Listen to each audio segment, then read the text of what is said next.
What's up, YouTube? How are you guys doing today? It is Monday, and I hope you guys are going to have a wonderful week.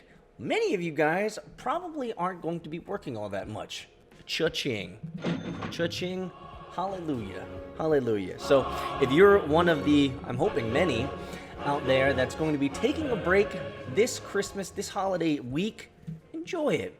Enjoy it. Get some rest. Might, though, be an awesome time to get on that grind. Get some extra work in, guys. Well, let's get into today's articles. We're going to be talking about an article today which caught my attention. It's the 12 social media trends to watch in 2020. Now, clearly, I'm in the social media world, and this stuff is intriguing. So for any of you guys out there, whether you're an agilist, or you're a venture capitalist, or you're even a founder, 12 social media trends to watch in 2020? Probably should take note. Probably just should take note. The one thing that I am having a lot of questions about these days, and one of the things that I just don't fully understand is TikTok, how that actually works. We're growing big time on our TikTok account, and I have no idea why. Nope. I literally have no idea why. But for the entrepreneur in you, for the founder in you, for the hustler in you, you probably want to take note of these 12 social media trends to watch in 2020. Thanks, Deep Patel, for the article. The last decade has seen a social media solidify into thriving, multifaceted communities where more than 3.2 billion worldwide are active daily. That's a big cha-ching. Lots of people on that social. More than 90% of millennials regularly use at least one of these platforms, and more than 85% of Generation Zers learn about new products through social media. It's not hard to see why nearly 3/4 of marketers believe social media is an effective part of their business. As we close this decade down, that's an interesting way of putting it.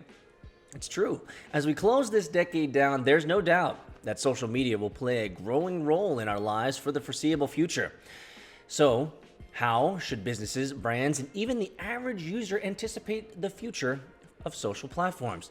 Well, here's a breakdown of some of the biggest trends we'll see evolving on social media in 2020 and years to come. Well, here's number one, guys, the death of the like button on Instagram.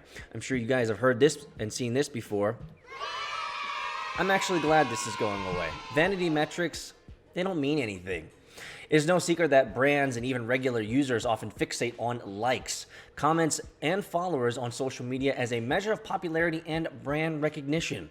But this obsession is having a negative impact on our mental health and can actually stymie the free flow of engagement.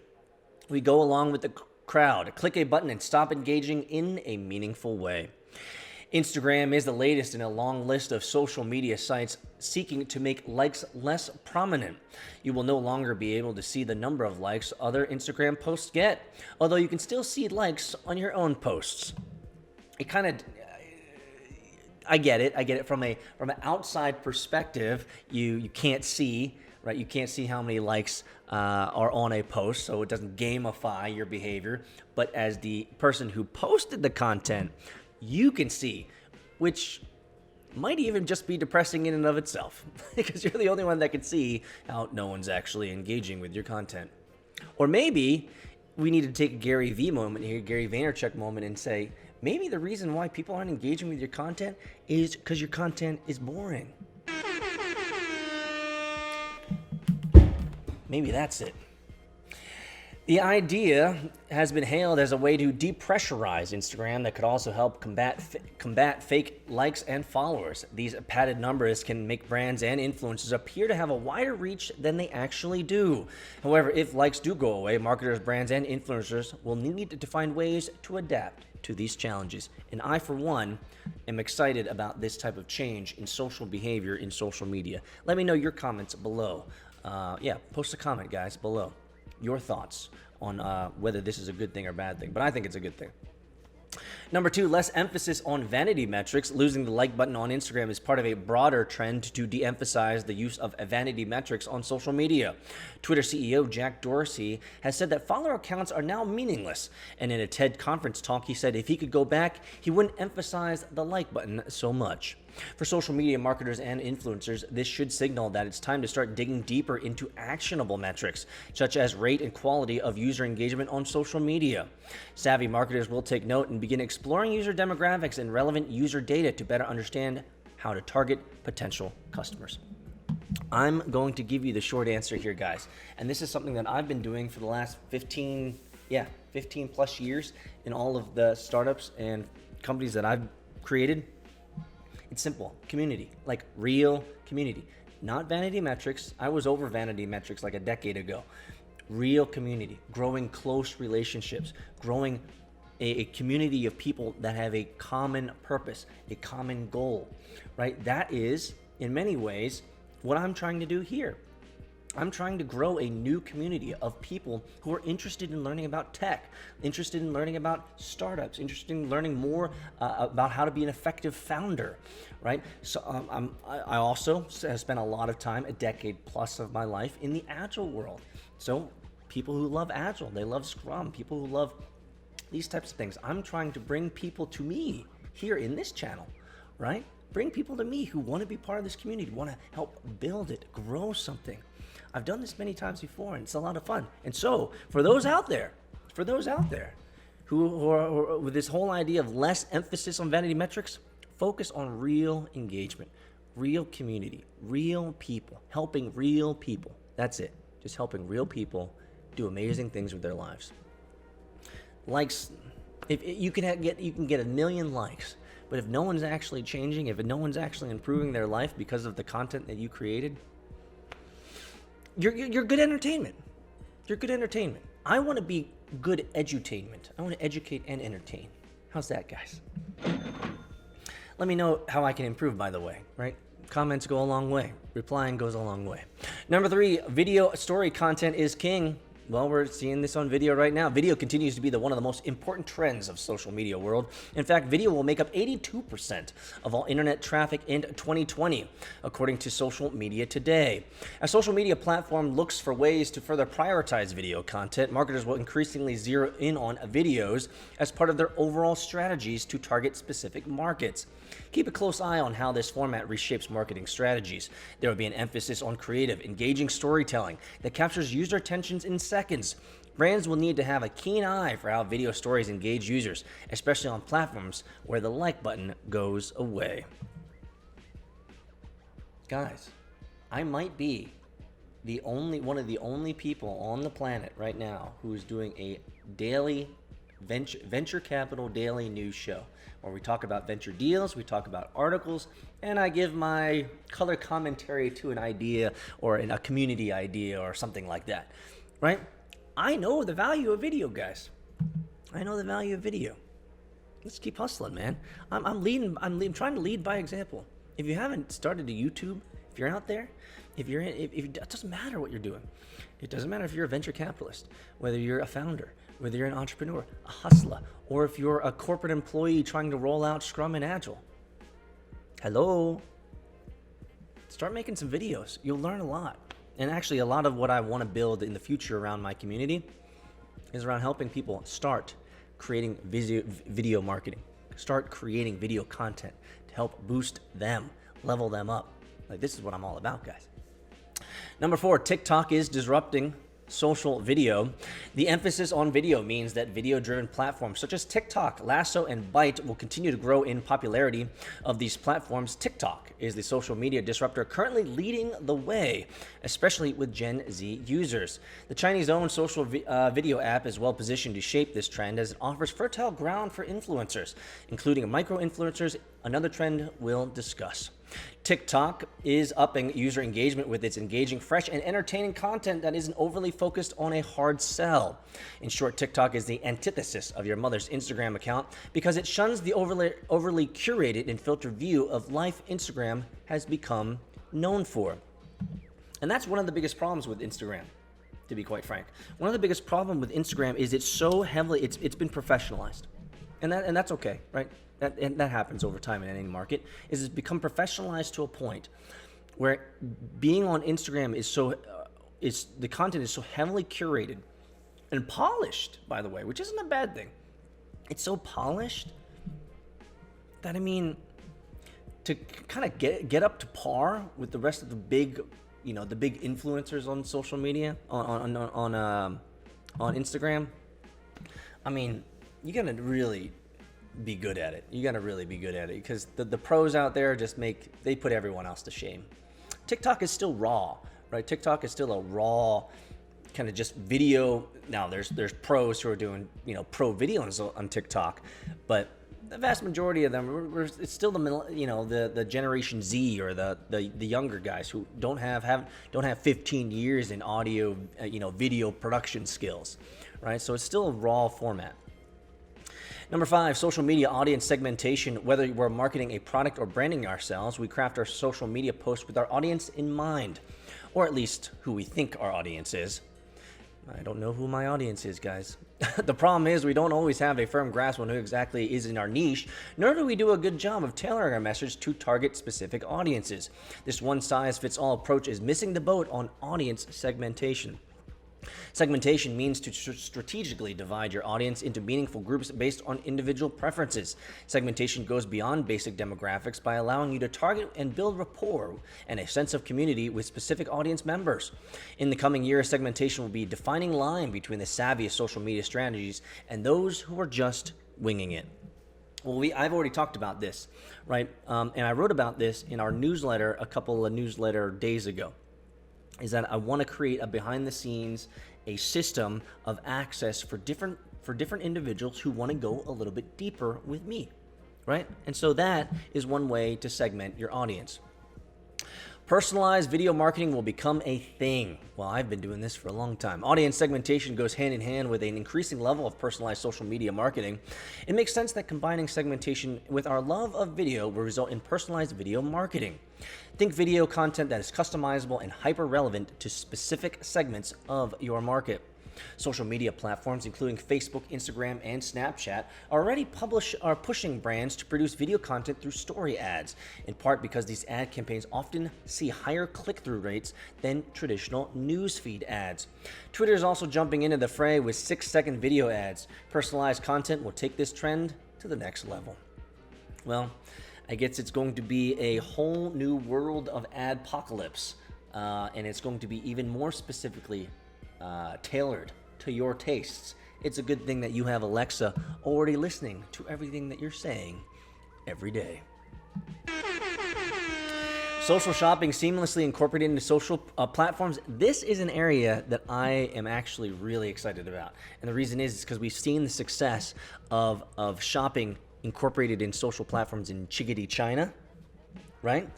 Out there, and it's working wonders. So it's just a matter of time before the people over here, guys, when you click on a YouTube or you watch this video, suddenly you can buy this awesome hoodie that I got from one of my investors, Cherubic. You can click on it and you'd be like, yo, I want to be like Peter. And then you can buy it. Actually, I don't think you can buy this. You have to actually build a good company and then have Cherubic invest in you. And then they give you the hoodie. In the last 10 years, social platforms have played a significant role in expanding e-commerce into a multi-billion-dollar industry in the U.S. The fact is, social shopping is now a big part of social media. Users expect and want to have access to brands and products through social platforms. The trick is to create a high level of interest through creative and engaging storytelling, which often relies on videos and influencer marketing. Another must is creating a frictionless shopping experience where customers don't need to leave the social media site to buy products. There is no doubt this trend will continue to expand into the next year.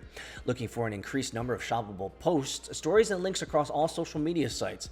And while TikTok isn't yet being utilized in this way, it likely won't be long before this platform evolves and retailers begin honing in on ways to crack this platform open to shoppability. Number 8, less public and more private interactions. Now, this is generally where I've enjoyed a lot of my time online in the streaming world, on the YouTube video world. I love private interactions. For me, the private interactions, I get a lot more value out of them, and I believe my community members, they appreciate that individual time a lot more. Oh, I know it. I know they do. It's something I really want to get into, and I want to do in 2020 as we ramp up this new project. As our social media friend lists become more unwieldy and concerns about information privacy grow, more users are turning to private groups and messaging apps to connect with others. Messaging apps like Facebook Messenger, WhatsApp, and Instagram messaging allow us to create more intimate groups where we can feel secure in sharing intimate and detailed information with others. This trend, which is really a return to direct communication, has the potential to be massive. In fact, messaging apps have outgrown social networks as the connective tools for choice for many users. The top messaging apps now combine for nearly 5 billion monthly active users. That's more users than traditional social networks have worldwide. Number 9, audiences want meaningful connections. As people become more wary of posting in the public social media domain, where everything is scanned and everything is taken, and then it's translated into ads against you. More users are turning to private groups and messaging apps to connect with others. Messengers like Brands must find a way to create more private, intimate connections with their audience without becoming overly intrusive. This will likely come down to building brand communities or groups where your brand message is relevant, but where you are also receptive to direct messaging. For instance, consider a 2018 Facebook survey of 8,000 people, in which 69% of respondents said that directly messaging with a company helps them feel more confident about the brand. Other platforms such as Instagram offer a list feature that enables users to share posts and stories with a select group of friends. The goal is to give audiences more meaningful connections and a feeling of being in an exclusive and intimate environment. Well, what's great about reading this to you guys, is that I'm hoping that you can see that a lot of this stuff that I'm reading is the stuff that I want to deploy and do and execute on in 2020. And as I'm growing this community again, I'm hoping many of you guys will have suggestions, or if you want to help, let me know. We got a long way to go, guys. We got another long grind to go, and I know that some of my audience members have been with me through the previous projects that spanned years. So kudos to you guys. Thanks for staying. Thanks for being here. You guys know I just want to be part of your life, part of your day. We want to do life together, guys. When it comes to wooing would-be shoppers to e-commerce social media stores, users are more skeptical than ever. They want to hear insights from real people before they pull out a credit card and close the sale. This is where user-generated content and employee-generated content are critical, and the key being that these must be genuine. User-generated content, think customer reviews, provides some proof that the product may be worthy of trying. Employee-generated content is a bit broader and can include videos, images, or blog posts, which may allude to the company's mission and values and the overall benefits to the product and services. Employees are seen as trusted insiders, and customers find these insights more believable than canned company posts or other generic forms of social media marketing. Well, I'm almost done with this article. I'm not completely there yet, but at the end of this article, you'll see something. And many of you guys already know what's coming up. You'll see it. Maybe just the fact that I'm talking about this product, maybe it's more legit. Actually, I do use Slack and Dropbox, and I'm glad they're there to support us. Number 11, influencer marketing goes nano. When it comes to influencer marketing, it's time to look beyond the old adage, go big or go home. For the biggest bang on social media, brands should consider the impact of micro and even nano influencers. While there will be always likely a market for big name influencers, don't underestimate the sway of micro influencers who have smaller, better defined audiences. Influencers at this level offer a greater level of personalization and a stronger audience engagement. Not only that, but users are more likely to follow an influencer, but they feel connected to than a faceless brand. And last but not least, number 12, social media is the place to nurture trust. Brands would do well to remember that social media isn't just a platform for marketing and advertising. It's truly the best place to nurture trust and build a relationship with their audience. Social media offers the ultimate opportunity for communicating brand value and engaging with potential customers on their level. Doing this requires brands to find ways to have a free flow of dialogue and let their hair down. Well, my hair is up right now, guys. Showing your brand's human side and increasing transparency will build confidence with audiences. Focus on fun, simple engagement, and be responsive to customer communication. Find meaningful ways to grow social responsibility and a deeper level of social interaction. Doing this will help you stay ahead of the curve on everything else in social media. Well, guys, I hope this was an encouraging article for you, especially if you're in my wheelhouse, which is venture capitalists. Which, by the way, in 2020, if you're a VC, you need to level up big time this year. We're going to talk about that in a little bit. If you're a founder, entrepreneur, you're my type of dude. You're my type of gal.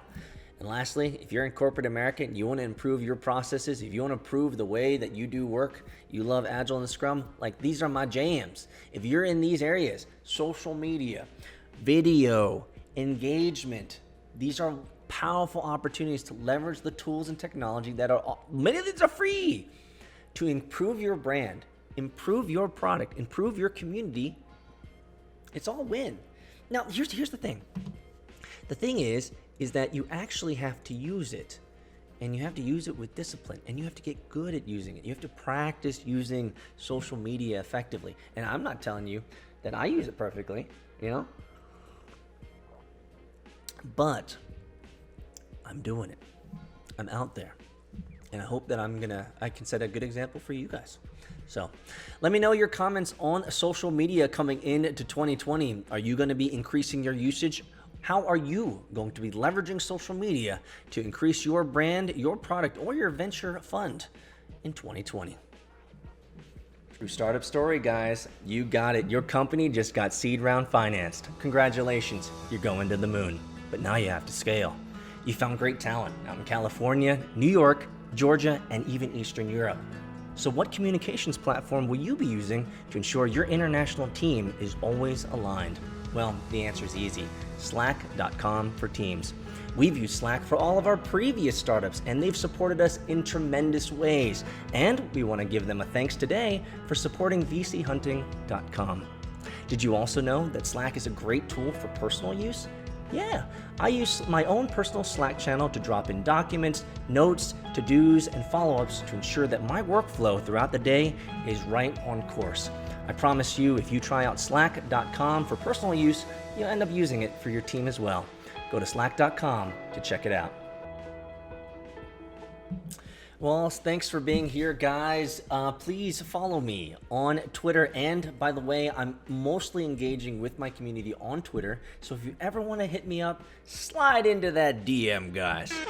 Slide into my DM, hit me up, or tweet at me. I'll respond. Let me know if you have any questions that you want answered in the next segment of our show. Or if you just want to say hi, hit me up on Twitter at VC Hunting.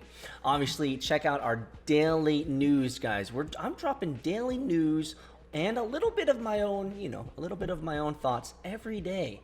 These are all the news articles that I'm reading. And so I want you to be part of that too. Let's get into our venture deals for December 23rd, guys. Money is flowing, and it's important to know where the money is going. Level Set, a New Orleans based platform, helps contractors and suppliers with payments, raised $30 million in funding. Horizons Ventures led the round. Snack Pass, a Berkeley, California-based app that allows users to order food ahead of time to pick up at local restaurants, raised $21 million in Series A funding. Andreessen Horowitz led the round. Now here's the question. Snack Pass. Why is Snack Pass better than Uber Eats? Because Uber Eats brings it to you, but with Snack Pass, you don't want it to be delivered to you. You want it to be ready for when you get there. Different demographic, I believe. HaptX, a Seattle-based maker of sensor-packed glove for VR and robotics application that simulates haptic and resistance feedback for enterprise users, raised $12 million in funding. That is a complex statement. The question I have immediately is, why does simulating haptic resistance feedback for enterprise users make it different from anything else? Enterprise users? Is this an enterprise app? I guess we have to click on it now, guys. Let's see what this is all about. Okay. Cool. Osano, an Austin, Texas-based company building a platform for data privacy transparency, raised $5.4 million in Series A funding. Cha-ching. Live Oak Venture Partners and Next Coast Ventures co-led the round. Leapfin, a San Francisco-based revenue management software, raised $4.5 million in seed funding. Congratulations, Leapfin. Revenue management software. Revenue management software. What? Revenue management. Your modern unified financial data platform. Okay.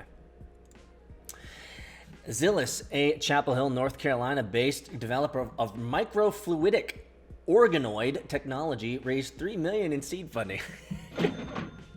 I love reading venture deals. I really love reading venture deals, and the reason is because I get to use words that I only used when I was a scientist, getting my 3 master's degrees back in the day. Like the last time I used the word organoid, easily was when I was a scientist for the Centers for Disease Control and Prevention. I mean, when the hell would I use organoid?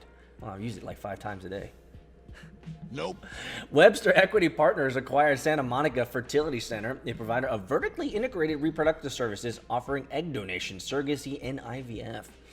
SFW Capital Partners recapitalized Micrometrics Instrument Corporation, a manufacturer of materials characterization analytical laboratory instrumentation and services. I don't know, guys. I don't know what that means. I'm going to say it again. Hang out with me, guys, as I say it, because this is really complex. SFW Capital Partners, we'll look over here, recapitalized Micrometrics Instrument Corporation, a manufacturer of materials characterization analytical laboratory instrumentation and services.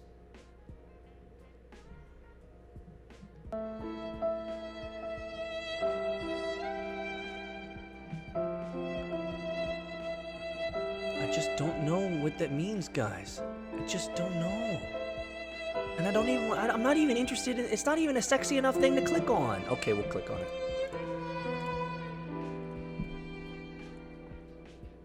Oh, geez. Okay.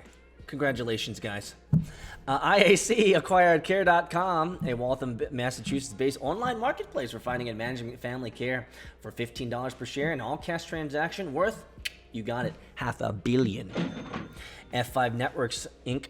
agreed to acquire Shape Security, a Santa Clara, California-based provider of defense against malicious automated cyber attacks on web and mobile application. Last but not least, for your venture deals of December 23rd, 2019, guys, Culture Genesis acquired AllDef, a Los Angeles-based multi-platform media company. Financial terms weren't disclosed. AllDef raised approximately $15 million in funding for investors, including Third Wave Digital. And those are your venture deals for December 3rd, 2019. Did you know that there's even more value than just audio or video? Follow us on Twitter, Instagram, TikTok at VC Hunting, and make sure to sign up for the VC Hunting newsletter, where you'll be able to get weekly news on venture capital, startups, founder stories, and the occasional wisdom extracted from Peter's brain. Go to vchunting.com to sign up. And now, back to the episode.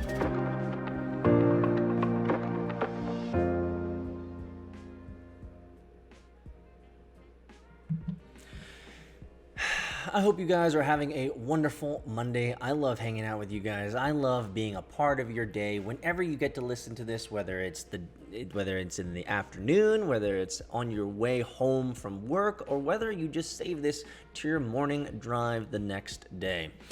Some people have asked me, and I want to address this right now. Some people have asked me, is that when is your publishing schedule, essentially? When are you going to be creating some consistency? Well, I can tell you the guys this. All I know is that right now, I want to give you guys daily content. I want to give you guys news that you can use, whether you're one of 3 things: a venture capitalist, a founder, or someone who's trying to improve their life, whether it's using Scrum or Agile or their company. That's it. So if you fall in those buckets, which are my 3 wheelhouses, I just want to be a part of your day. I want to be a part of your behaviors throughout the day, your experience throughout the day. And I hopefully want to be an encouraging aspect. 25, 30 minutes a day hanging out with me, listening to what I have to say. And none of it's ridiculously important, but I hope that you'll be able to extract some lessons, something, at least maybe some encouragement, maybe something insightful every day. That's all. And so I'm glad to be part of your day. I do, however, for today, If you're on the boob tubes, if you're on the YouTubes, guys, I want you to take a look at this. Now, if you're listening on iTunes or you're listening on, Google Podcasts or any of the other places that we syndicate, decentralized, you won't be able to see this. But what I'm showing right here is the emotional journey of creating anything great. And I spent some time this weekend really meditating on this idea because it's so true. Whenever we have an idea, guys, and I'm going to move over here. Whenever we have an idea, we're hype. It's hype. It's exciting. It's the best idea ever. It's going to be fun. And then you realize it's harder than I thought.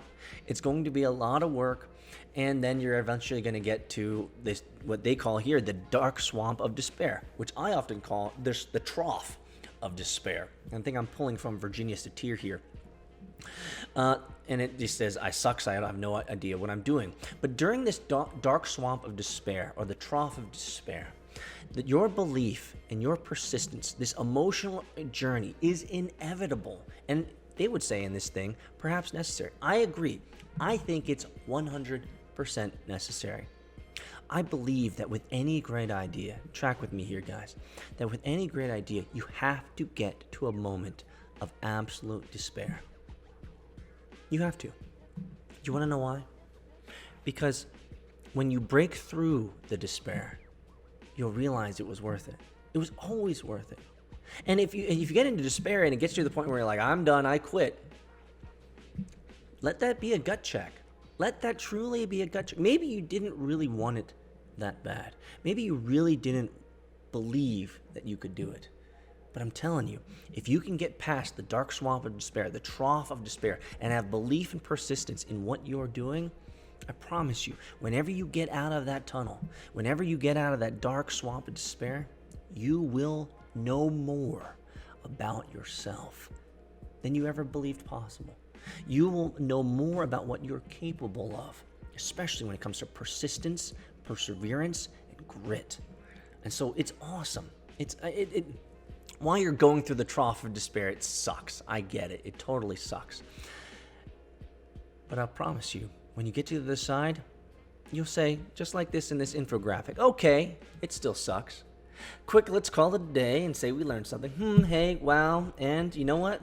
At the end of it, this is one of the things I am most proud of. I hope that you guys, wherever you are in life, whether you're a corporate employee, whether you're a founder, whether you're a venture capitalist, entrepreneur, I hope that at the end of your life, you'll be able to say that you've been proud of many things that you've been able to persevere through. So here's my call to you guys today on this Monday. If you are going through the dark swamp of despair, let me know. Subscribe to our newsletter, reply to our newsletter, and you get direct access to my email box. Let me know. Let me know how I can encourage you. Let me know how I can help you. Let me know how I can inspire you. Let me know how simply I can be of help. I've been through the dark swamp of despair. And the thing that I was thinking about this weekend is how can I merely just be present. Maybe just listening to my voice can help you get through it. And I want to let you know, and this will be the last thing I say for today, that you can do it. You can do it. I'll see you guys tomorrow.